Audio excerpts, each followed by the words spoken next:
আসসালামু আলাইকুম গাইস, এই দেখেন দা গাইস আমাদের রাত্রের ডিনার পোলাও হচ্ছে, হাঁসের মাংস, ডিম, এতো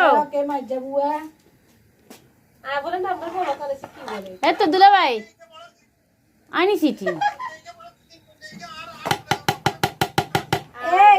তোর বাপে দাদারা শিখানো ব্যবহার করলে কি করি বলো। দেখেন হাঁসের মাংস, কালার উঠে। হ্যালো গায়ক, গায়ক এখানে ডিম, গায়ক দেখো, এখানে হাঁসের মাংস, এখানে ডিম, এখানে পোলাও, এখানে বিবি হাজরা, এখানে মাজেদা, আমার মা, এখানে কে আরিশা, এখানে